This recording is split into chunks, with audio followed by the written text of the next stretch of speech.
ago today, the legendary Rick May, the voice actor for Soldier, tragically passed away at the age of 79 due to COVID-19.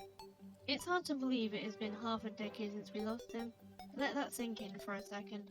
The COVID pandemic hit 5 years ago. Feel old yet? Well, guess what? TF2 is nearly old enough to drink in most countries now, so if you're still here watching videos about it, I guess you're either really dedicated or just hopelessly nostalgic. Either way, you'll have probably been here long enough to know that TF2 hasn't exactly had any proper updates recently, and you're probably a little bit bored of the game. The reason for this is simple. Many weapons in TF2 are dismissed as useless, completely outclassed by better options in their slot. Because of this, most players stick to one or two good loadouts, rarely deviating from the meta. The result? A stale, stagnant gameplay experience where creativity takes a backseat. One of the biggest victims of this mindset is the Half Zatoichi. Now for Demo Knight, it is a different story. This sword is a staple of the subclass, valued for its absurd healing capabilities.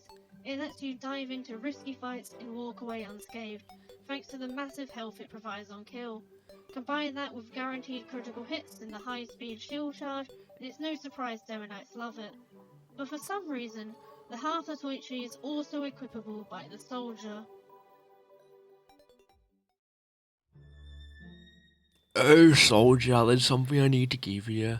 Oh yeah! Oh no, lad, this is the Half Zatoichi. An incredibly elegant weapon from a more civilized age. A time without cheaters, a time where we had updates, a time before the dark times. Your pocket medic wanted you to have it. Oh no! An old pupil of mine, Darth Pyro, he equipped the vlog and betrayed your pocket medic. But remember, lad, this weapon is powerful. For any kill will restore your HP, but it comes with a price. Despite having access to the sword, almost no Soldier player actually uses it, and honestly, it's not hard to see why. First off, the slower draw speed when you pull out the Half Zatoichi. You're basically announcing to the enemy, hey, give me a second while I prepare to die. It's terrible as a last resort weapon, since by the time you switch to it, you could have already reloaded and fired another rocket. And if you're using it to follow up on a bombing attack, yeah, good luck with that. By the time you get the sword out, your target would have already left the country, or killed you. Then there's the Soldier's speed, or the lack thereof. He is the second slowest class in the game, just barely beating out Heavy. And slow melee combat is not a great combination. You can try running at people with your sword, but let's be real, your target will just hold S and shoot you to death. And finally, the honor-bound downside. If you switch weapons without getting a kill, you will take 50 damage. That is 1/4 of your HP, a large amount for a class that relies on flexibility. Running into battle, realising you made a mistake and trying to switch back to your rocket launcher? Too bad, enjoy the free damage. If you don't get a kill, you're just making things worse for yourself. And so in the end, the risk is just way too high for just 100 HP on kill. You're slow, vulnerable, and one bad decision away from taking free damage. On paper, it does sound like a fun way to play, but in reality, the Half Zatoichi is more of a self-imposed challenge than a viable choice for Soldier. But is there a way that we could negate these downsides? Remember, Soldier, you need to feel the speed flowing through you. Make it obey your commands. Pain is weakness leaving the body. Silly side grades and gimmicky playstyles are no match for a good scattergun by your side. Boo!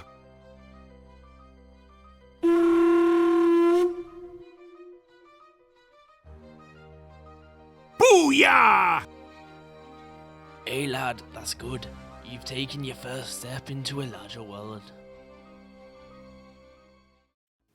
Pairing the Conqueror with the Half Zatoichi creates an incredibly unique playstyle for the Soldier. The speed boost from the Conqueror allows Soldier to close the gap between him and his enemies quickly, making him a force to be reckoned with. While this banner is active, Soldier moves at 120% speed, 40% higher than his previous 80%.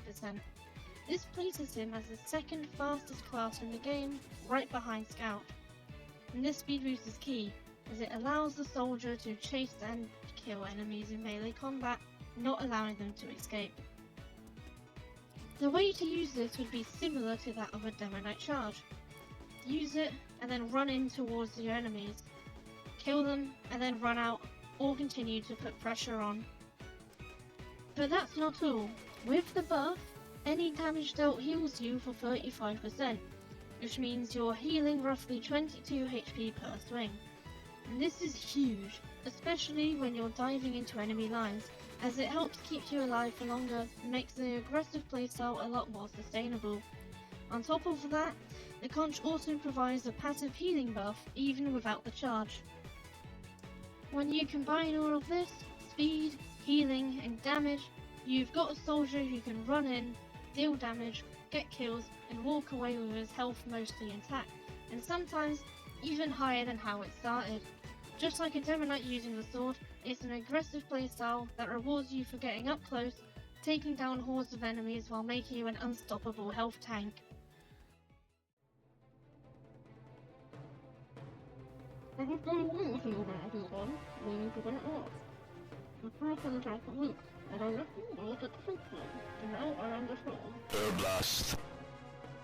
Only a pro at W1 and I.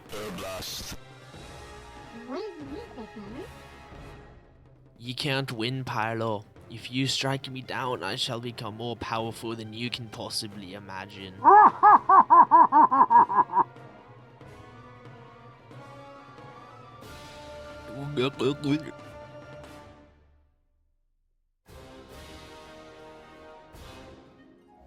Come on, move, damn it! Run, soldier, run. Ha! You fight like a girl! At first glance, Soldier Knight might seem like a joke. After all, why would you willingly give up your rocket launcher, one of the most versatile weapons in the game, just to run around with a sword? But here's the thing. This loadout isn't just about efficiency, it's about fun. There's something undeniably satisfying about sprinting at near scout speed, cutting down enemies with a massive sword, and sustaining yourself through sheer aggression. The Conch's speed boost turns Soldier from a slow and tanky class into a shockingly mobile duelist. You're not just another rocket jumping soldier anymore, you're a frontline menace, waving through gunfire, closing the gap, and striking down foes before they can react. But now, is it an effective playstyle? Yes! It actually is. When it works, it really works. The combination of the speed, healing, and the sheer brute force makes you feel unstoppable. The Conch allows you to sustain fights longer than any other soldier. Every hit you are healing up to 20 HP, and every kill with the Zatoichi heals you for 100, which even goes into overheal. See, a lesser soldier would need to rely on a pocket medic, or need to crutch off of the gunboats to make their way to a health pack. But the superior Soldier Knight, you can keep yourself alive in situations where a normal soldier would be forced to retreat. TF2 is a game about experimentation and creative playstyles, and Soldier Knight embodies that spirit perfectly. If you're tired of the usual rocket span and want to mix things up, this setup offers a chaotic, adrenaline-fueled alternative. It's not about being the best soldier loadout, it's about embracing the madness and carving your own path. If I have to crack some skulls, I will. Ah!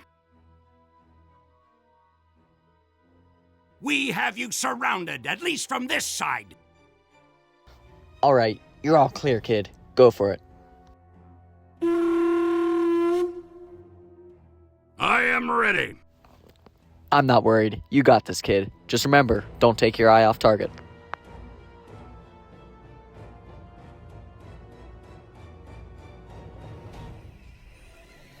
Screaming Eagles!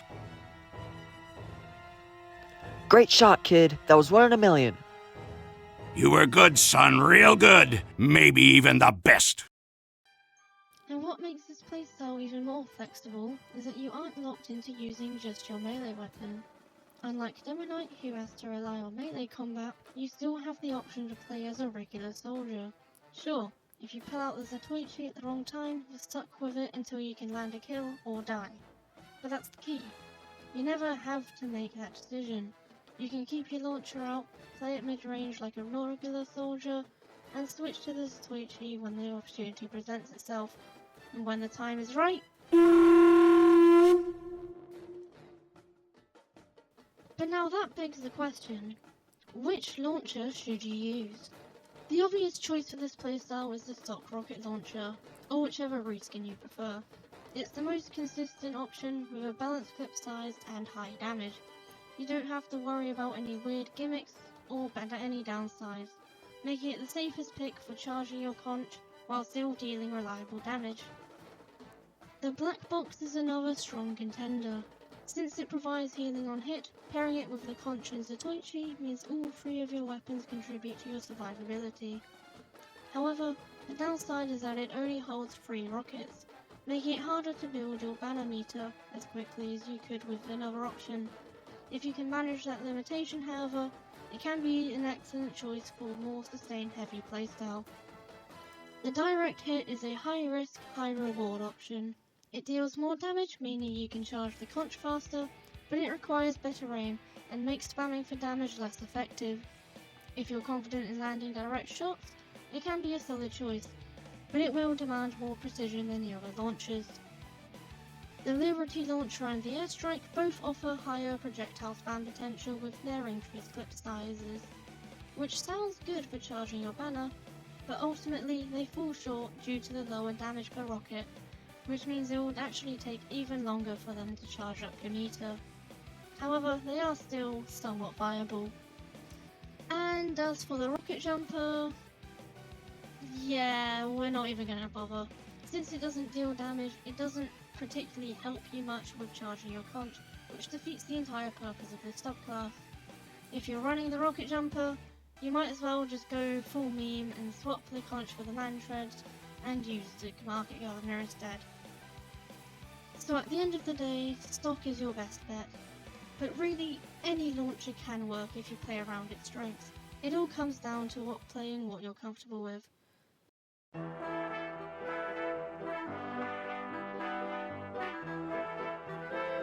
I am going to claw my way down your throat and tear out your very soul! Oh!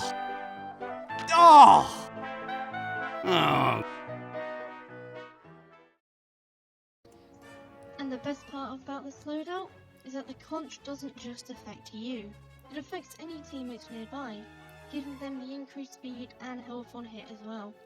Your team will love you for running this banner, as it helps them push forward, escape tricky situations, and maintain themselves in fights.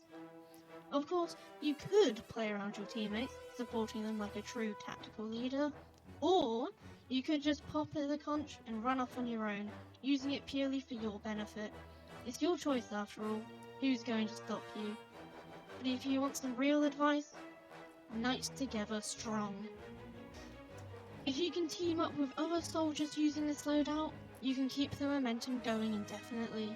Stagger your conch activations, so just as one expires, another one begins. This allows for back-to-back speed boosts and healing buffs, letting you and your squad chain charge into battle like an unstoppable melee cavalry. Nothing's more terrifying than a bunch of sword-wielding soldiers sprinting full speed towards an unprepared enemy. So if you really want to embrace the Soldier Knight playstyle, find some friends and ride into battle together. So what I encourage you to do today is to try out Soldier Knight for yourself. Experiment with it and get a feel for the speed, the healing, and the thrill of charging into battle with a sword in hand. It might just become one of your new favourite ways to play Soldier. It's fun, it's chaotic, and best of all, it works. Sure, it may not be the most conventional playstyle, but sometimes the most fun you can have in TF2 comes from breaking the mold and trying something new. And always remember to stay away from pyros.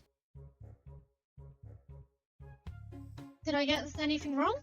Disagree with my opinions? Think I missed something? Let me know in the comments. And if you enjoyed the video or found it interesting, consider giving it a like, sharing it, and possibly even subscribing. And thank you for getting to the end.